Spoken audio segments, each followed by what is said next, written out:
আসসালামু আলাইকুম। আমি মোহাম্মদ সাজ্জাদ হোসেন, রংপুর ডেন্টাল কলেজে তৃতীয় বর্ষে অধ্যয়নরত আছি। আমি গত ক্লাসে তোমাদের সামনে আলোচনা করেছিলাম ব্লাডের ক্লাসিফিকেশন অর্থাৎ রক্তের ক্লাসিফিকেশন নিয়ে। সেখানে আমি পেয়েছিলাম রক্তকণিকা বা ব্লাড কর্পাসেল এবং প্লাজমা বা রক্তরস।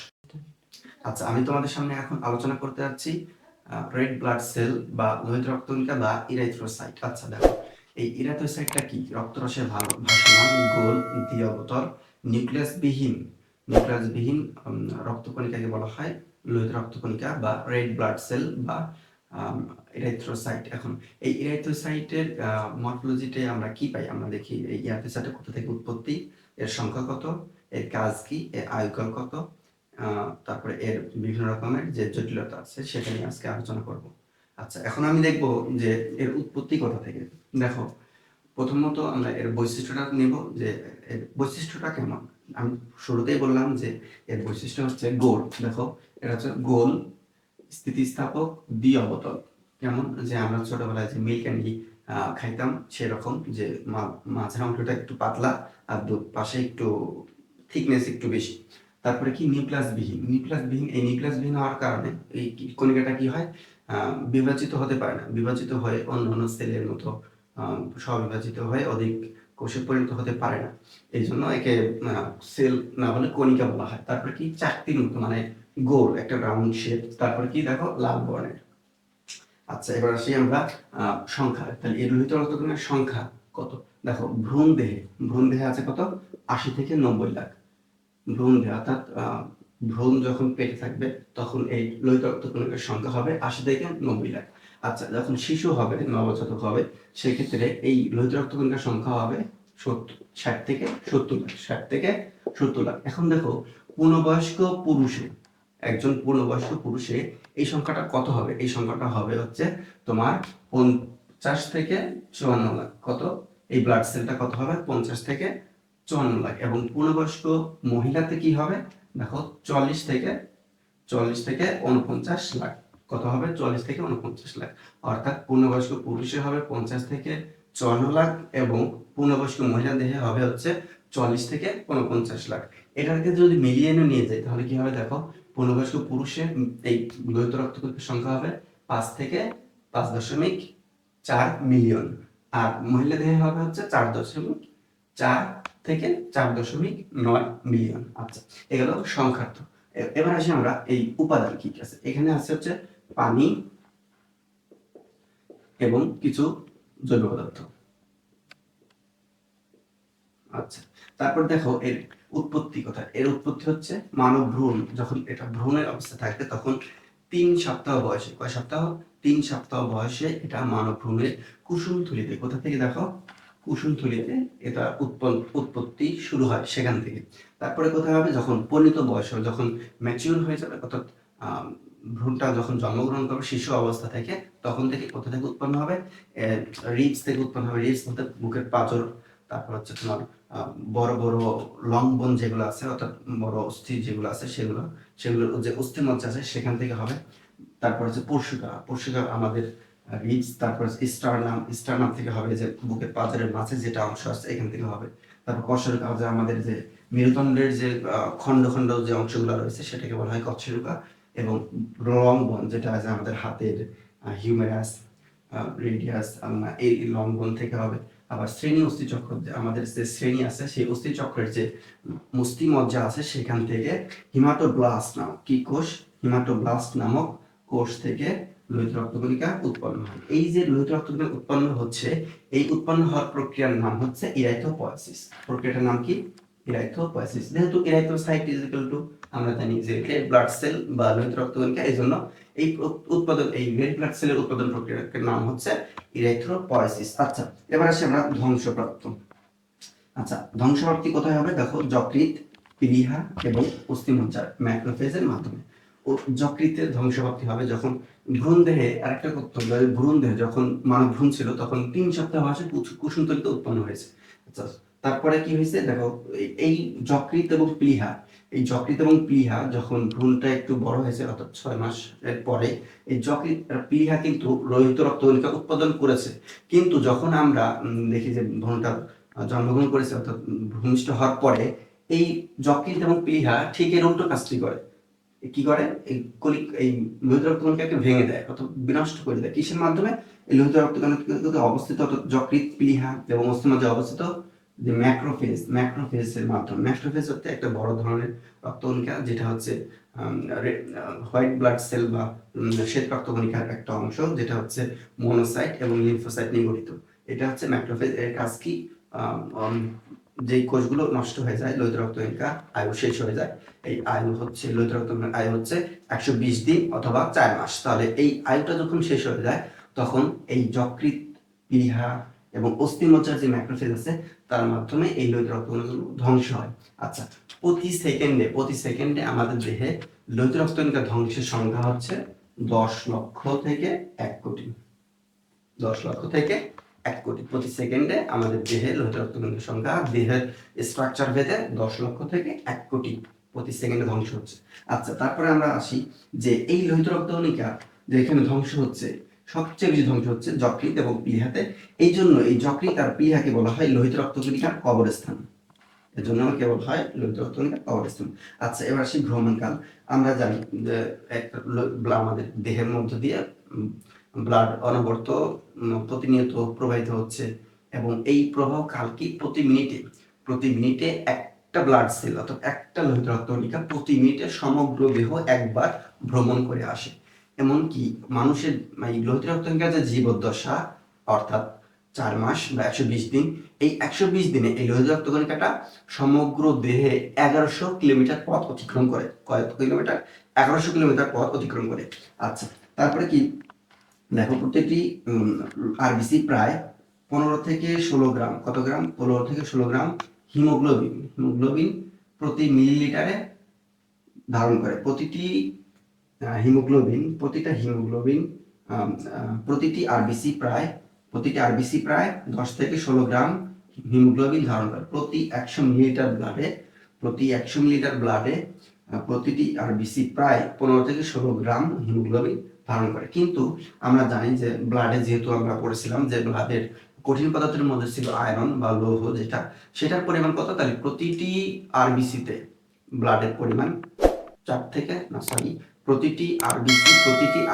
প্রতি মিলিমিটার অর্থাৎ প্রতি 100 মিলিমিটার রক্তে এই লৌহের পরিমাণ হচ্ছে 4 থেকে 5 গ্রাম। কত গ্রাম? 4 থেকে 5 গ্রাম। আচ্ছা, তারপর দেখো এই লোহিত রক্তকণিকার কাজ। এবার সবচেয়ে গুরুত্বপূর্ণ যেটা হচ্ছে সেটা হচ্ছে লোহিত রক্তকণিকার কাজ। এই লোহিত রক্তকণিকা কি করে থাকে? দেখো, লোহিত রক্তকণিকা আমাদের সবচেয়ে গুরুত্বপূর্ণ যে কাজটা সেটা হচ্ছে পরিবহন কাজ করে। কি পরিবহন কাজ করে? যেমন ধরো অক্সিজেন পরিবহন করে, তারপরে কার্বন ডাই অক্সাইড পরিবহন করে। অক্সিজেন কি কোথা থেকে পরিবহন করে? অক্সিজেন এই অ্যাটমসফিয়ার থেকে আমাদের শ্বসনতন্ত্রের মাধ্যমে ফুসফুসে অক্সিজেনটা নিয়ে যায়। ফুসফুসের অ্যালভিউলাসে অক্সিজেন আর কার্বন ডাই অক্সাইড ব্যাপন প্রক্রিয়ায় বিনিময় হওয়ার ফলে ডিঅক্সিজেনটা অর্থাৎ কার্বন ডাই অক্সাইডটা ফুসফুসের মাধ্যমে বের হয়ে আসে এবং ফুসফুস থেকে অক্সিজেনটা রক্তের মাধ্যমে দেহের বিভিন্ন কোষে পরিবহন হয়ে ছড়িয়ে যায়। তারপর কি হয়? দেখো, পরিবহন কাজ গেল, অক্সিজেন গেল এবং কার্বন ডাই অক্সাইড পরিবহন কাজ গেল। তারপর হচ্ছে ঘনত্ব এবং সান্দ্রতা। ঘনত্ব আর সান্দ্রতা কি? রক্তের হচ্ছে যে একটা চটচটে ভাব থাকে, রক্তের এই ভাবটা থাকে হচ্ছে লোহিত রক্তকণিকার জন্য। এটার ঘনত্ব যদি কম হয়ে যায় সেক্ষেত্রে বুঝতে হবে লোহিত রক্তকণিকার সংখ্যা কমে গেছে, ঘনত্ব কমে গেছে। তারপরে কোন কাজটা আছে? দেখো, লোহিত রক্তকণিকার যে প্লাজমা ঝিল্লি ছিল, কি ছিল? লোহিত রক্তকণিকার যে প্লাজমা ঝিল্লি ছিল সেখানে অ্যান্টিজেন কি ছিল? সেই প্লাজমা ঝিল্লিতে লোহিত রক্তকণিকার সারফেস অর্থাৎ চারদিকে বর্ডারে কি ছিল? অ্যান্টিজেন নামক প্রোটিন থাকে, যেটা কি করে? ব্লাড গ্রুপিং এর জন্য দায়ী অর্থাৎ ডিটারমিনেশন করতে সাহায্য করে। ব্লাড গ্রুপ ডিটারমিনেশন করতে আমাদের সেই অ্যান্টিজেন, লোহিত রক্তকণিকার প্লাজমা ঝিল্লিতে যে অ্যান্টিজেন থাকে সেটা হচ্ছে ব্লাড গ্রুপ নির্ধারণের জন্য সাহায্য করে। আচ্ছা, তারপরে কি বাফার হিসেবে কাজ করে? বাফার বলতে আমরা বলছি অ্যাসিড এবং ক্ষারের সমতা অর্থাৎ অম্ল এবং ক্ষারের সমতা রক্ষা করে। যেমন আমরা যদি কোনো অ্যাসিডিক কোনো কিছু খেয়ে থাকি, যেমন আমরা বিভিন্ন রকমের ড্রিঙ্কস জাতীয় কিছু খেয়ে থাকি, কোকা-কোলা হোক, 7 আপ টাইপের জিনিস যেগুলো অ্যাসিডিক, তাহলে এগুলো যখন আমরা খেয়ে থাকি তখন এটা ক্ষারের সাথে রিপ্লেস হয়ে একটা ব্যালেন্স তৈরি করে। রক্তের যে পিএইচ আছে 7.4, এটা হচ্ছে অ্যাভারেজ, আর রেঞ্জ হচ্ছে 7.35 থেকে 7.45, এই রেঞ্জের মধ্যে সীমাবদ্ধ রাখে। এই রেঞ্জ যদি 0.5 আপ ডাউন করে অর্থাৎ 0.5 যদি উপরে চলে যায় অথবা 0.5 যদি নিচে নেমে আসে তাহলে মানব জীবন অস্তিত্ব হুমকির মধ্যে পড়ে যাবে, সেই জীবনটা হুমকির মধ্যে পড়ে যাবে। আচ্ছা, তারপরে কি আমরা বুঝলাম বাফার হিসেবে কাজ করাটা বুঝলাম। তারপরে আমরা কি হিমোগ্লোবিন ভেঙে যে বিলিরুবিন এবং বিলিভার্ডিন তৈরি করে, অর্থাৎ লোহিত রক্তকণিকাতে অবস্থিত যে হিমোগ্লোবিন, হিমোগ্লোবিন কত ছিল দেখো, হিমোগ্লোবিন ছিল 15 থেকে 16 গ্রাম প্রতি 100 মিলিলিটার ব্লাডে। হিমোগ্লোবিন ছিল প্রায় 15 থেকে 16 গ্রাম। এই 15 থেকে 16 গ্রাম হিমোগ্লোবিন থাকে। তাহলে এই যে হিমোগ্লোবিন ভেঙে বিলিরুবিন হলুদ এবং বিলিভার্ডিন সবুজ রঞ্জক কণিকা তৈরি করে। আমাদের অনেকের দেখা যায় যে জন্ডিস হয়েছে, সেক্ষেত্রে জন্ডিসের ক্ষেত্রে এই যে বিলিরুবিনটা তৈরি হলো, হিমোগ্লোবিনটা ভেঙে বিলিরুবিনটা তৈরি হলো, এই বিলিরুবিনটা যকৃৎ থেকে তৈরি হয়ে বাইল সল্ট অর্থাৎ পিত্ত লবণ হিসেবে পিত্তথলিতে জমা থাকবে। তারপরে কি হবে, বিলিভার্ডিন সবুজ যেটা তৈরি করে। এই জন্ডিস আবার 3 প্রকার, pre hepatic, hepatic, post hepatic, অর্থাৎ হেপাটোসেলুলার, অবস্ট্রাকটিভ আর যেটাই হোক, 3টা আছে। তারপরে মনে করো অ্যানাক্রমতা প্রতিরোধ। অ্যানাক্রমতা প্রতিরোধ কি, রক্তের আরোগ্য অর্থাৎ রোগ প্রতিরোধ ক্ষমতা। মনে করো তোমার দেহে একটা বহিরাগত কোনো জীবাণুর আক্রমণ ঘটেছে, সেটাকে এটা ডিফেন্স করবে, অর্থাৎ সেটার মোকাবিলা করে তাকে ধ্বংস করে দেবে ম্যাক্রোফেজের মাধ্যমে। তারপর কি হবে দেখো, ব্যাকটেরিয়া দ্বারা আক্রান্ত হলে, যদি লোহিত রক্তকণিকা ব্যাকটেরিয়া আক্রান্ত হয়, তাহলে সেখান থেকে মুক্ত আয়ন পাইরোজেন ক্ষরণ হয়। লোহিত পাইরোজেন নামক মুক্ত আয়ন ক্ষরিত হয়, যা জীবাণুর কোষ প্রাচীরকে ধ্বংস করে। অর্থাৎ কোষ প্রাচীরকে ভেঙে দিয়ে জীবাণুকে ধ্বংস করে দেয়। তাহলে কি হলো, ব্যাকটেরিয়া দ্বারা আক্রান্ত হলে, যদি দেহ ব্যাকটেরিয়া দিয়ে আক্রান্ত হয়, সেখান থেকে প্লাজমোজেন থেকে মুক্ত আয়ন একটা ক্ষরিত হয়, যার নাম পাইরোজেন। এই পাইরোজেনটা লোহিত রক্তকণিকার এই পাইরোজেনটা জীবাণুর কোষ প্রাচীরকে ভেঙে দিয়ে জীবাণুটাকে ধ্বংস করে দিবে। তাহলে আমরা টোটাল একটা ধারণা আমরা পেয়ে গেছি যে লোহিত রক্তকণিকা কি কি করে থাকে। আচ্ছা, আমরা এতক্ষণে আলোচনা করেছি যে লোহিত রক্তকণিকার যে মরফোলজি আছে, যেমন বৈশিষ্ট্য, সংখ্যা, উৎপত্তি, ধ্বংস, কাজ ইত্যাদি ইত্যাদি আমরা আলোচনা করেছি। এখন আমি আলোচনা করতে যাচ্ছি যে এই লোহিত রক্তকণিকা সম্পর্কিত যে ডিজিজগুলো আছে, এই লোহিত রক্তকণিকার অভাব হলে বা বেশি হলে কি ডিজিজ বা কি রোগগুলো হতে পারে, সেইগুলো নিয়ে আমি এখন একটু আলোচনা করবো। সেটা হচ্ছে, প্রথমে আমি দেখো লিখে রেখেছি এখানে অ্যানিমিয়াটা কি, লোহিত রক্তকণিকা সম্পর্কিত যে প্রথম ডিজিজ, সেটা হচ্ছে অ্যানিমিয়া। অ্যানিমিয়াটা কি, যদি লোহিত রক্তকণিকা অর্থাৎ লোহিত রক্তকণিকাতে যে হিমোগ্লোবিনটা রয়েছে, যেমন হিমোগ্লোবিন, এই হিমোগ্লোবিনটা যদি অভাব হয়, তাহলে রক্তশূন্যতা বা অ্যানিমিয়া হবে। তাহলে হিমোগ্লোবিনের যদি অভাব হয়, সেক্ষেত্রে রক্তশূন্যতা বা অ্যানিমিয়া হবে। কি হবে, রক্তশূন্যতা বা অ্যানিমিয়া হবে। সেক্ষেত্রে যদি দেখতে পারি আমরা যে কি কি রোগ হতে পারে, যেমন শ্বাসকষ্ট হতে পারে, বুকে ব্যথা হতে পারে, মাথা ব্যথা হতে পারে, এমনকি দুর্বলতা হতে পারে। আচ্ছা, তারপরে আসি আমরা সেকেন্ড যে রোগটা লিখে রেখেছি, সেটা হচ্ছে পলিসাইথেমিয়া। পলি শব্দের তো অনেক বেশি, সাইথেমিয়া শব্দের অর্থ সেল। তাহলে এখানে দেখতেছি যে আমরা লোহিত রক্তকণিকা যদি স্বাভাবিকের চেয়ে বেশি হয়, সেক্ষেত্রে কি রোগটা হবে, পলিসাইথেমিয়া। তাহলে স্বাভাবিকের চেয়ে কত বেশি হলে হবে, স্বাভাবিকের চেয়ে যদি 65 লাখের চেয়ে যদি বেশি হয়, তাহলে সেক্ষেত্রে পলিসাইথেমিয়া হবে। আচ্ছা, এই পলিসাইথেমিয়া হলে কি কি রোগ হবে, সেটা হচ্ছে হার্ট অ্যাটাকের সম্ভাবনাকে বাড়িয়ে দেবে, স্ট্রোক হবে, বুকে ব্যথা হবে, উদরমাতা হচ্ছে ডায়রিয়া বা ভমিটিং হতে পারে।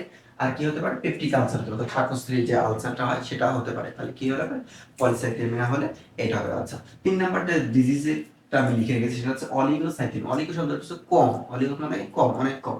এখন কি বলছে যে আরবিসি স্বাভাবিক অপেক্ষা যদি কম হয়, অর্থাৎ রেড ব্লাড সেল যদি স্বাভাবিক অপেক্ষা কম হয়, সেক্ষেত্রে এই অলিগোসাইথেমিয়া হবে। এক্ষেত্রে এক্সাম্পল হিসেবে অ্যানিমিয়া দেখা যায়, কারণ আমরা দেখেছি যে অ্যানিমিয়াটা কি, এই অর্থাৎ হিমোগ্লোবিন অভাব হলে রক্তশূন্যতা বা অ্যানিমিয়া হয়।